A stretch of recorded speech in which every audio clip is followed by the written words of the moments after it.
giornale radio del Friuli Venezia Giulia. Dalle regioni la richiesta al governo di una prospettiva di aperture. Draghi, risponderemo alle esigenze anche sul personale. Vaccini in farmacia, accordo firmato, base di €6 per inoculazione. Johnson & Johnson conferma in Italia a metà aprile. Attese in settimana altre 60.000 dosi di vaccini, nuovi centri al Molo Quarto di Trieste e in fiera a Pordenone. Al via le prenotazioni per chi assiste disabili e malati gravi, presto una data per le agende per gli ultrasettantenni. È stato l'anno nero del turismo, ma Trieste Airport guarda all'estate e ricomincia a programmare i voli. Viaggi vietati tra regioni sia all'estero, ma la Slovenia si blinda, ulteriore stretta e nuovo lockdown ad aprile. Telefono amico, anche in regione 70% di chiamate in più nell'anno del Covid. A Trieste il Chiave scaricherà nel depuratore di Servola e non più a mare. Stop agli allagamenti in Borgo Teresiano. Migliora la situazione a Borgo Stazione. A Udine nasce il comitato per riqualificare il quartiere delle Magnolie. Subito uno sguardo alla situazione meteo, il cielo è sereno sulla regione, queste le temperature: a Trieste 10 gradi, a Udine 7, a Gorizia 6, a Pordenone 6,5, sul Piancavallo 2 gradi, a Tolmezzo 4, a Forni di Sopra 5 gradi e mezzo, a Tarvisio 0, a Sappada 5 decimi negativi, sul Monte Zoncolane e sul Monte Lussari 7 gradi positivi, a Lignano e Grado 11 gradi. E queste sono le previsioni. Oggi cielo sereno o poco nuvoloso, temperature massime in aumento, venti a regime di brezza. Sono le 7:20, buongiorno da Roberto Bonaldi e Rita Micoli. Apriamo questa edizione del giornale radio subito con un avvenimento di cronaca.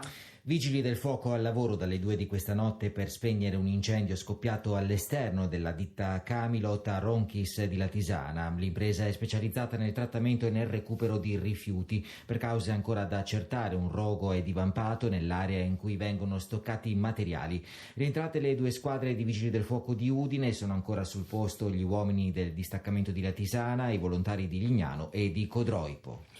Ed ora parliamo dell'incontro governo-regioni di ieri. Si comincia a fare un ragionamento sulle riaperture in base alle certezze sull'arrivo dei vaccini. Questa è la posizione delle regioni al vertice di ieri, vertice cui ha preso parte anche il premier Draghi, che riferisce: l'ANSA ha detto che lo Stato farà di tutto per rispondere alle esigenze delle regioni, anche con riferimento al tema delle carenze di personale.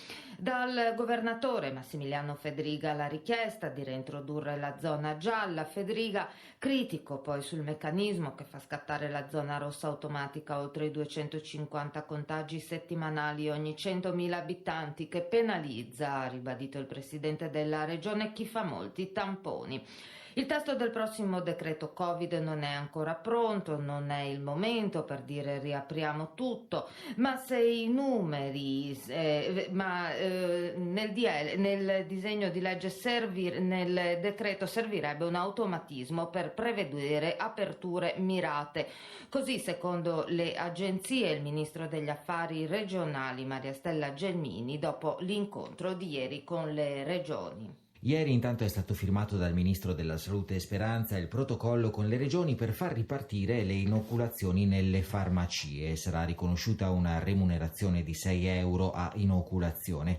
Ulteriori riconoscimenti alle farmacie sono demandati agli accordi con le regioni. Intanto ieri sono state annunciate le prime consegne del vaccino Johnson & Johnson. Il 19 aprile, ha detto l'azienda a France Press, ma in Italia, secondo quanto avrebbe riferito il generale Figliuolo al presidente del Consiglio regionale della Liguria, la prima fornitura dei vaccini monodose dovrebbe arrivare il 16 di aprile. E il ministro degli affari regionali Gelmini ha parlato ieri sui suoi profili social di 3 milioni di dosi in arrivo entro Pasqua. La sfida, ha aggiunto, è somministrarli il più velocemente possibile, proprio nell'ottica di un rafforzamento della capacità di immunizzazione. Ieri è stato aperto un altro grande centro per le vaccinazioni alla Fiera di Pordenone. Seguiranno in Friuli Occidentale quelli di San Vito al Tagliamento e Sacile. Le 1.600 somministrazioni a settimana su 2 giorni del nuovo centro vaccinale della Fiera di Pordenone potrebbero diventare quasi 10.000 quando ci saranno abbastanza fiale. In settimana è attesa la consegna di 60.000 dosi, l'antipasto di un secondo trimestre che potrebbe rappresentare la svolta della campagna con l'ingresso del vaccino di Johnson & Johnson. Il vicepresidente Riccardo Riccardi ha anticipato che in settimana si deciderà quando aprire le agende per la fascia d'età successiva, quella tra i 70 e i 74 anni. I segnali sulle prenotazioni sono buoni anche per AstraZeneca nonostante i timori iniziali. Tra i vaccinati di Pordenone un insegnante che aveva saltato il turno proprio per la sospensione dell'AstraZeneca. Io ce l'avevo il 17 a Spilimbergo e poi c'era il 15, era stato bloccato, per cui ho dovuto attendere e vabbè, abbiamo combinato lo stesso. Oltre al solito invito a non arrivare con troppo anticipo rispetto all'ora stabilita, gli operatori consigliano la massima cura nella compilazione dei moduli e nella presentazione delle carte che provano la propria condizione di estrema fragilità nel caso in cui si ritenga di appartenere a questa categoria. La dottoressa Barbara Pellizzari del Dipartimento di Prevenzione. L'importante sì che vengano con la documentazione, perché noi dobbiamo valutare e effettivamente attestare se quello che è scritto è effettivamente vero oppure no, perché se non hanno nessuna documentazione, ahimè, vengono rimandati a un'ulteriore data. Con la collaborazione dei medici di base, entro aprile si punta a somministrare tutte le prime dosi a domicilio e ad avviare le inoculazioni in ambulatorio. Il direttore sanitario Michele Chittaro. Buona la risposta ai medici di base appena Pordenone. Direi ottima, da subito, ci siamo già incontrati con loro per i dettagli e proprio questa settimana sia per la vaccinazione a domicilio che anche per la vaccinazione presso i loro ambulatori. Nel Pordenonese inoltre ci saranno altre aperture di nuovi centri vaccinali, i prossimi a San Vito e Sacile. Antonio Di Bartolomeo, TGR Friuli Venezia Giulia.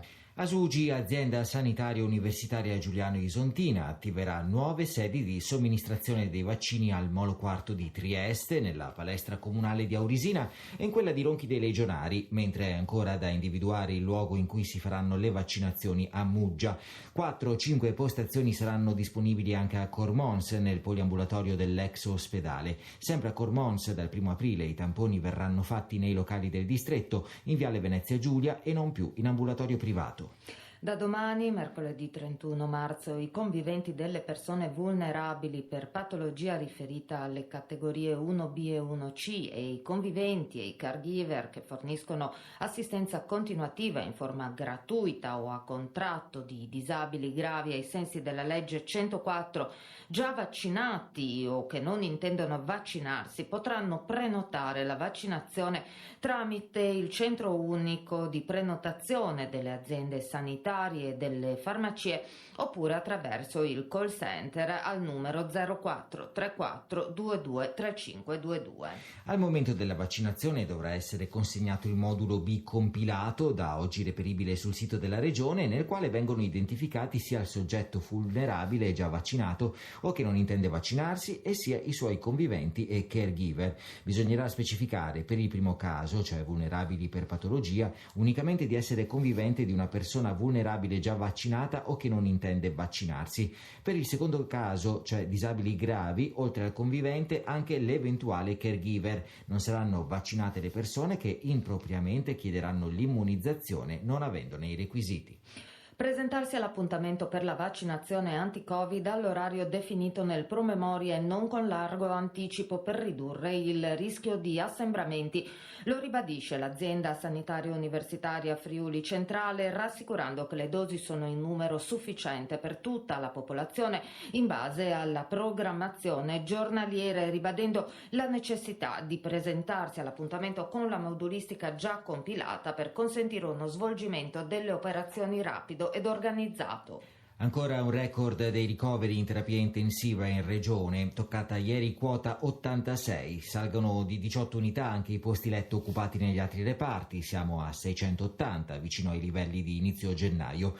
Ieri in Friuli Venezia Giulia sono stati registrati 301 nuovi casi positivi, una percentuale di positività sui circa 3.500 tamponi tra molecolari e rapidi di circa l'8,5%. I decessi registrati sono stati 11.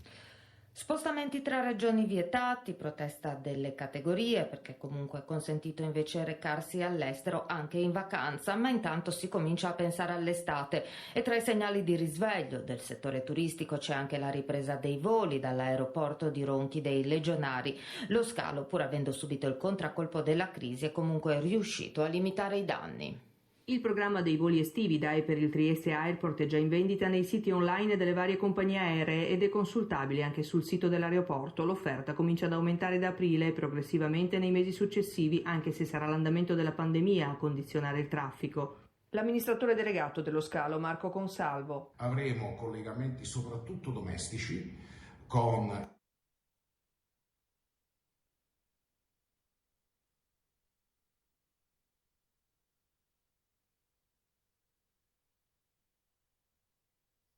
Delegato dello scalo Marco Consalvo. Avremo collegamenti soprattutto domestici con il Roma con 2 voli al giorno già adesso, poi collegheremo Napoli con 2 compagnie aeree, sia Ryanair che Volotea, Bari, 3 destinazioni siciliane, Catania, Palermo e Trapani, e la Sardegna con Olbia e Cagliari.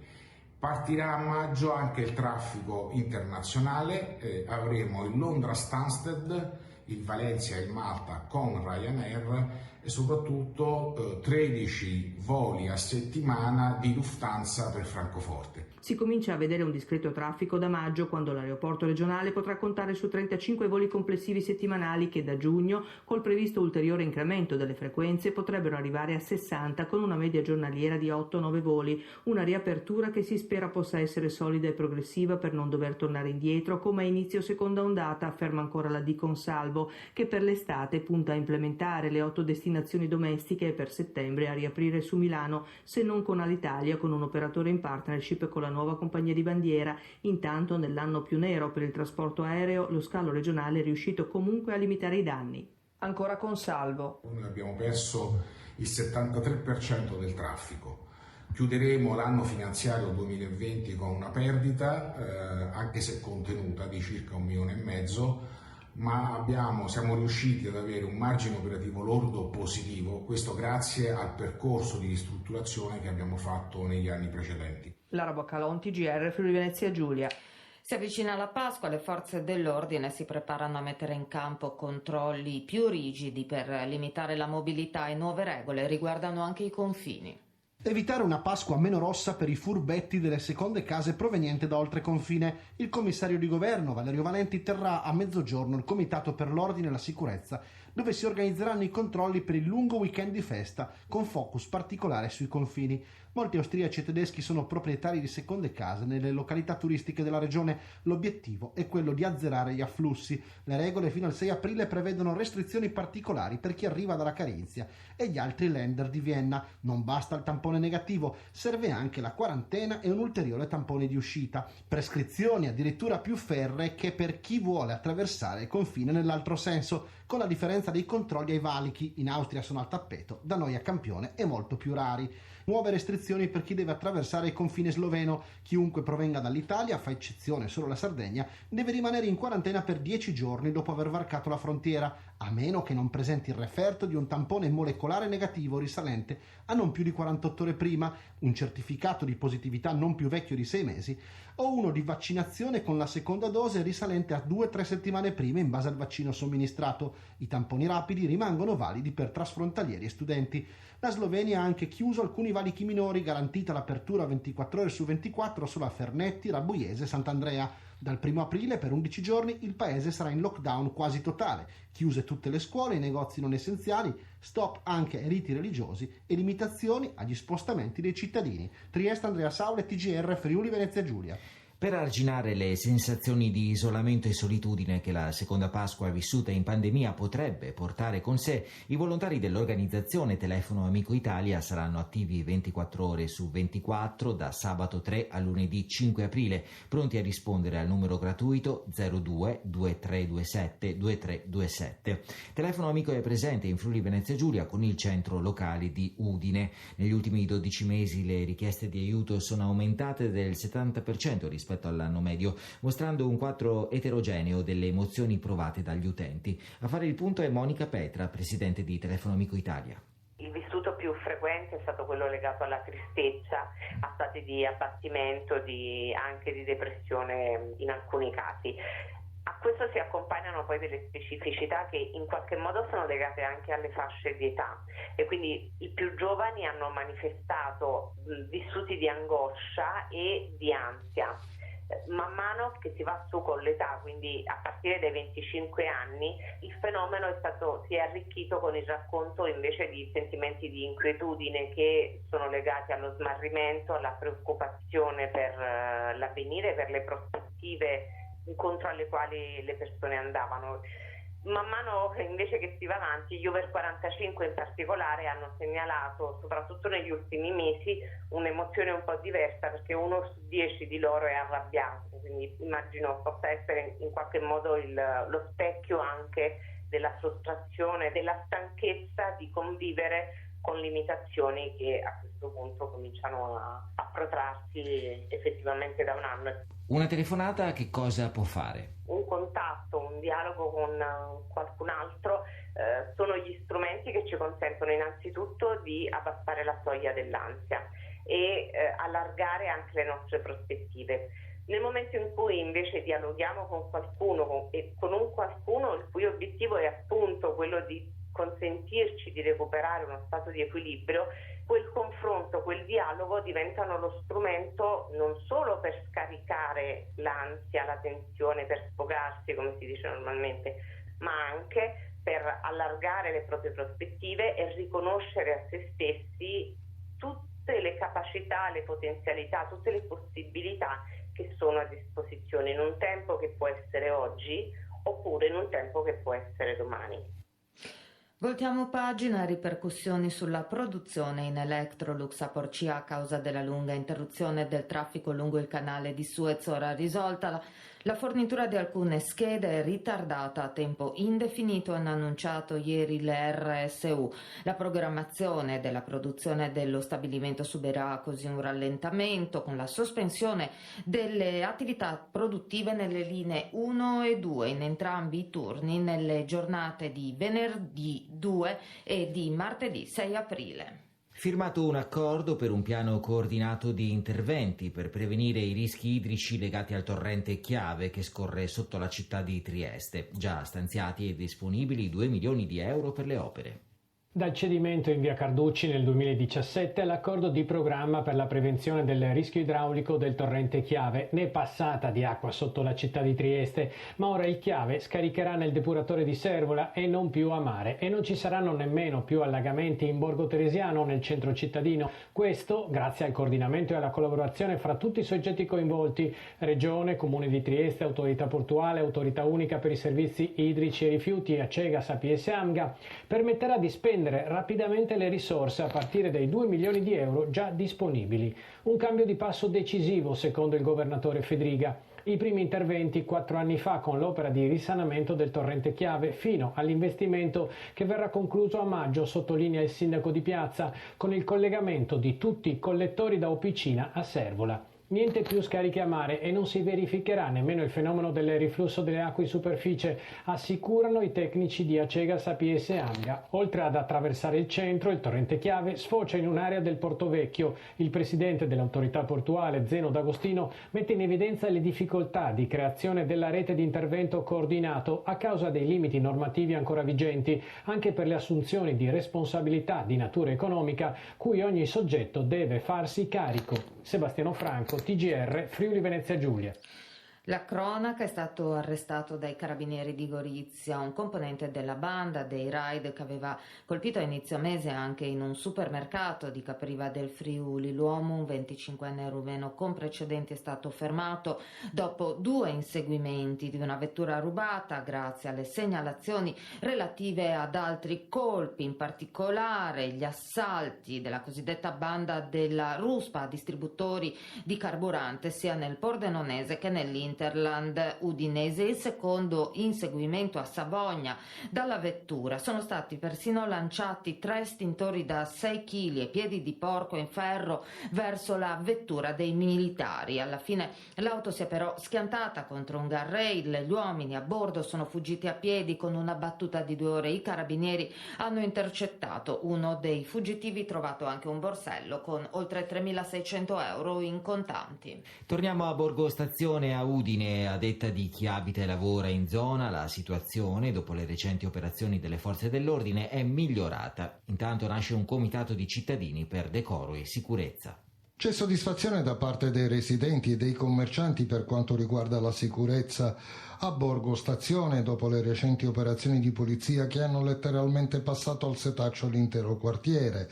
La zona, ci confermano, continua a essere battuta palmo a palmo dalle forze dell'ordine. Speriamo che la situazione continui anche quando la stagione migliorerà. Sulla sicurezza siamo abbastanza contenti, ci sono più controlli, poi dopo abbiamo anche delle pattuglie della vigilanza che sono appunto fissi sempre qua. C'è molto più passaggio di polizia e forze dell'ordine, la situazione sembra molto più tranquilla in confronto a come era un mese fa in zona gialla. Lo spazio lo fanno all'ordine così, come fosse una vendita normale. La sera sta tornando uguale, sta tornando sempre uguale, i soliti personaggi girano, però c'è da dire che la zona è sicuramente molto più presidiata, c'è molto più passaggio delle forze dell'ordine, c'è molta più attenzione, fermano tutti e sicuramente è un buon segno. Intanto nei giorni scorsi si è costituito il comitato Viviamo Via Roma, che ha come finalità la tutela degli interessi della collettività, da realizzarsi attraverso la riqualificazione di Via Roma e delle altre vie che costituiscono il quartiere delle Magnole. L'attenzione è rivolta nello specifico al decoro e alla sicurezza, al dialogo con le istituzioni cittadine e alla formulazione di proposte concrete che vadano a migliorare la qualità della vita dei residenti, degli operatori economici e di chi per altri motivi frequenta quotidianamente la zona. Udine, Giovanni Taormina, TGR Friuli Venezia Giulia. Ha destato molta impressione a Tarvisio la morte del ristoratore Ilia Page, stroncato da un malore mentre scendeva lungo la pista del Florianca. All'improvviso si è accasciato a terra. Tempestivo l'intervento di soccorso alpino dei sanitari del 118 e dell'elisoccorso, ma i tentativi di rianimazione sono stati vani. Page, che aveva poco più di 60 anni, era uno chef molto noto non solo a Tarvisio e curava anche il servizio di ristorazione per la sala VIP dello Stadio Friuli. Nessuna nuova positività nel gruppo squadra della Triestina Calcio, la conferma dal giro di tamponi eseguito nella mattinata di domenica. Restano dunque in isolamento 9 tesserati, 4 dei quali calciatori. Nel pomeriggio di ieri la squadra, con il nulla osta dell'autorità sanitaria, ha svolto una seduta d'allenamento in un unico gruppo. Nel primo pomeriggio di oggi e giovedì 1 aprile il gruppo squadra effettuerà 2 nuovi cicli di tamponi. Se non emergeranno nuovi positivi, gli allenamenti potranno continuare in forma collettiva e sarà confermata la partita casalinga di sabato sera contro il Padova. 7:40, diamo uno sguardo ai quotidiani di quest'oggi con la rassegna stampa. Il vaccino diventa requisito d'ingresso nelle case di riposo, così titola in prima pagina il Piccolo, edizione di Trieste. Asugi, spiega il quotidiano, prima in regione fissa i paletti per i nuovi ospiti. Come si legge nelle pagine interne, per essere accolti per la prima volta in una casa di riposo della Venezia Giulia, gli ospiti d'ora in poi dovranno essere vaccinati almeno con la prima dose di farmaco anti-Covid. Di fronte all'iniziativa di Asugi, però, le case di riposo con le associazioni di categoria AIOP Friuli Venezia Giulia e ANASTE Friuli Venezia Giulia annunciano battaglia e stanno valutando il ricorso al TAR contro la circolare. Restando nelle pagine interne troviamo un approfondimento sul vertice di ieri tra i governatori e Premier Draghi. Titolo: Federica fissa l'obiettivo a 7.000 vaccini al giorno e chiede più personale. Servono certezze sui tempi delle forniture, no a corsi in avanti come quella di De Luca su Sputnik. Nelle pagine di cronaca cronaca da Trieste, l'accordo di programma firmato ieri mattina in presenza per contrastare il rischio idraulico nel bacino formato dal torrente Chiave e dai suoi affluenti, titolo firmato il patto anti-allegamenti per salvare il borgo teresiano. Nelle pagine di cronaca anche la chiusura delle indagini sull'episodio avvenuto lo scorso gennaio a Sistiana. Lanciò un'accetta contro il fratello, il PM chiede il giudizio per Sandrine. La vittima era stata spostata e salvata da un carabiniere intervenuto per calmare la furia dell'uomo. Spazio anche al tema del lavoro. Il comune lancia 2 concorsi per 24 nuovi amministrativi, domande entro il 29 aprile. Nel quotidiano anche l'iniziativa del Circolo della Stampa che lancia un piano per il salvataggio del Triestino con eventi e video. Si parte a maggio. Un anno di lezioni a distanza, il caso delle bocciature, l'apertura del Messaggero Veneto di Udine è dedicata al timore di ricorsi da parte dei dirigenti delle superiori sui giudizi di fine anno. Nella foto a centropagina la cronaca, Udine, sepolcri in frantumi, un denunciato è successo ieri pomeriggio nell'area monumentale del cimitero di San Vito. In taglio alto l'assessore Cigolotto è positivo, tampone per la giunta di Udine, a fianco piazzale Oberdan, metà delle attività chiuse per malattia. Di spalla la montagna mobilitata contro le centrali, salviamo le acque, sotto il lutto a Premariacco per il parroco Monsignor Moratto e in basso ancora il lutto di Tarvisio per lo chef Ilia Peic, muore mentre fa sci alpinismo. Altri richiami in prima per l'incontro, governo regioni di ieri e per una riflessione sugli incentivi regionali per l'acquisto dei carburanti. Fedriga, piano per aprire prima l'apertura del Gazzettino nel dorso del Friuli, la zona rossa in regione rischia di durare più di 2 settimane e arriva il picco dei ricoveri. Carabiniere morto, è stata una trombosi, l'autopsia conferma il motivo del decesso di Emanuele Calligaris, 46 anni, ora si indaga sulle cause scatenanti, il militare aveva ricevuto una dose di vaccino. Nella fotonotizia il calcio, l'Udinese si prepara alla ripartenza di sabato contro l'Atalanta in trasferta, di spalla, cure a casa, la maratona dei sanitari delle USCA e sotto presto le agende per gli over 70. In taglio basso ristori regionali, ci saranno altri soldi e accanto Udine teme la fuga dei medici all'estero. Il vaccino come requisito d'ingresso per i nuovi ospiti nelle case di riposo è il tema che apre anche la prima pagina del Piccolo, edizione di Gorizia e Monfalcone.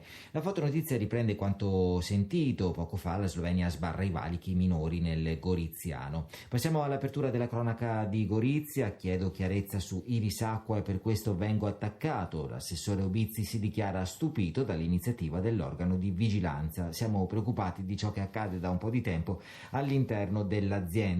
Spazio anche alla campagna di immunizzazione, vaccino con il richiamo in fiera, spazi ampi, il sistema funziona. Si guarda anche al futuro degli eventi. Gusti di Frontiera resta in stand-by, mentre Contea slitta a settembre. L'edizione del Galà rimane legata all'evoluzione del virus. Da Ronchi dei Legionari in fondo al pozzo fantasma scorre acqua purissima. Rivenuto nel 2017 durante i lavori tra via 4 Novembre e piazza dell'Unità, sarà ricostruito nella parte esterna, non compare in nessuna immagine antica.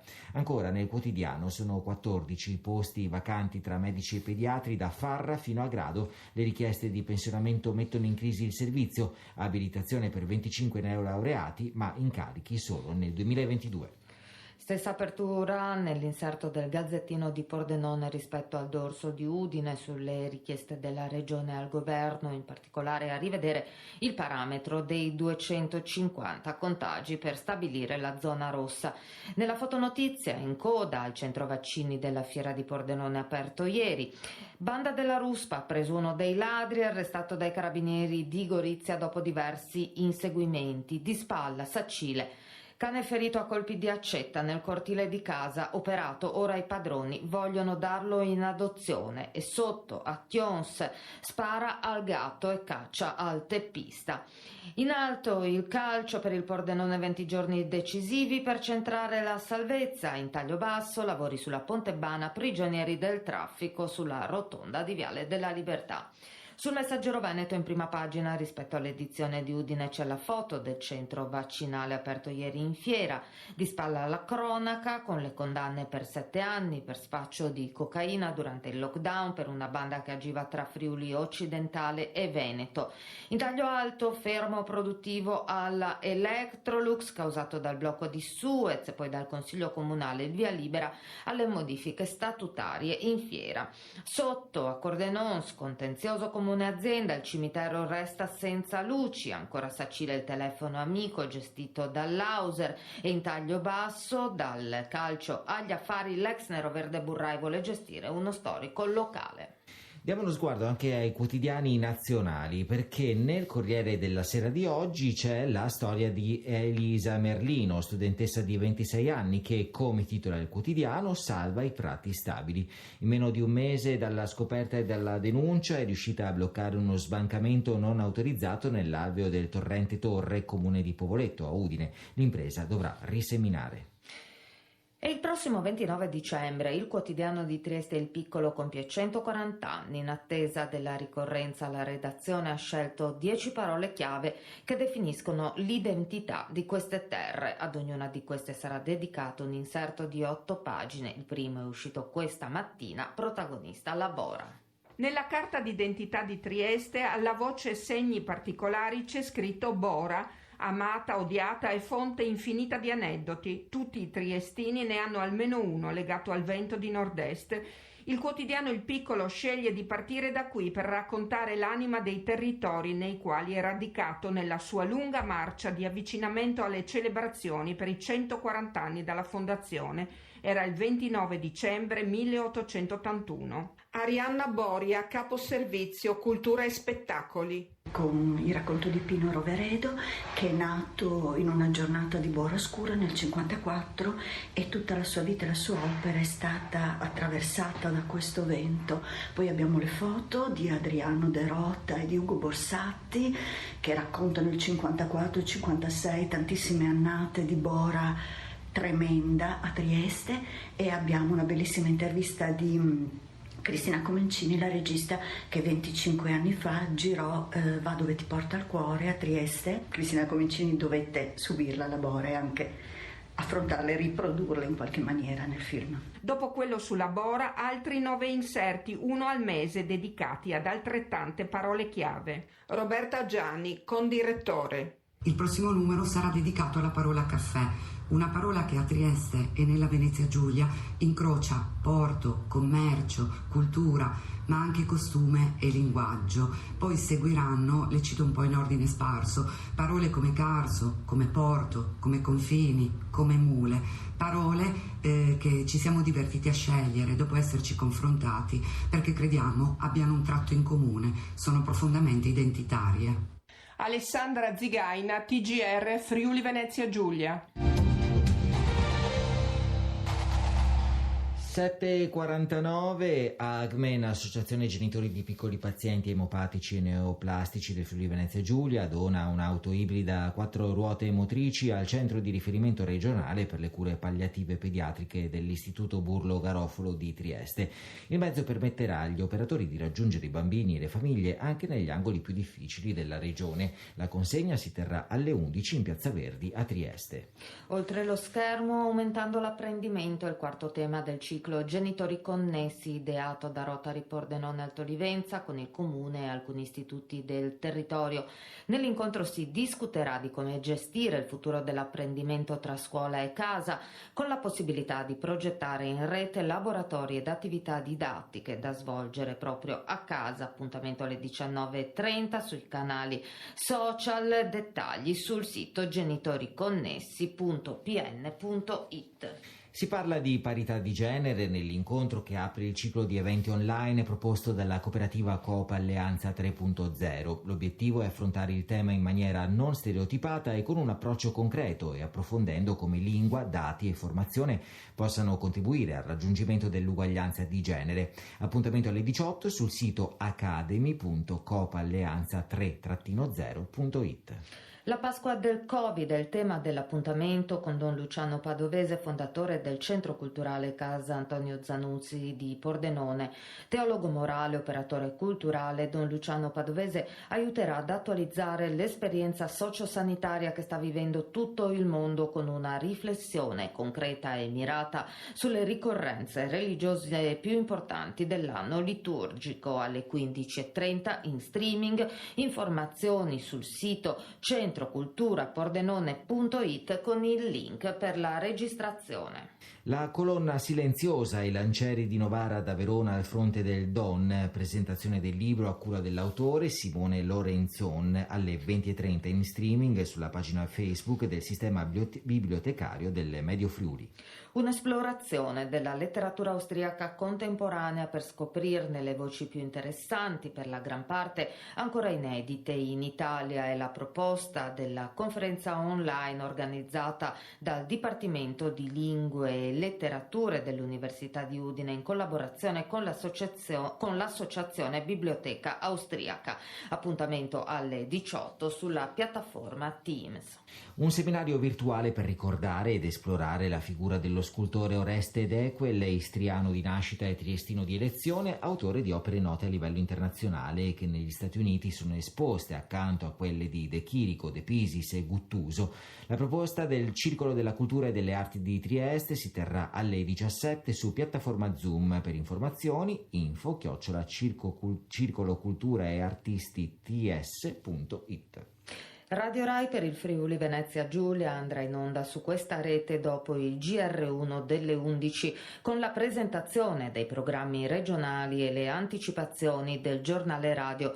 Alle 11:10 il quotidiano appuntamento con Gueo Fevelindì parlerà dei fiori spontanei e di quelli coltivati impiegati in cucina per creare piatti gustosi dalle innumerevoli qualità. A seguire dalle 11:20 a Radar il progetto Corma e Genoma delle cozze, poi il libro La letteratura ci salverà dall'estinzione di Carla Benedetti e Il colore degli occhi. I programmi regionali tornano poi alle 13:29 ed è tutto per questa edizione del giornale radio regionale. In regia Mauro Comine e Corrado Spunton, in redazione ha collaborato Manuel Bussani. Da Roberto Bonaldi e Rita Micoli, grazie per l'ascolto e l'augurio di un buon proseguimento di giornata.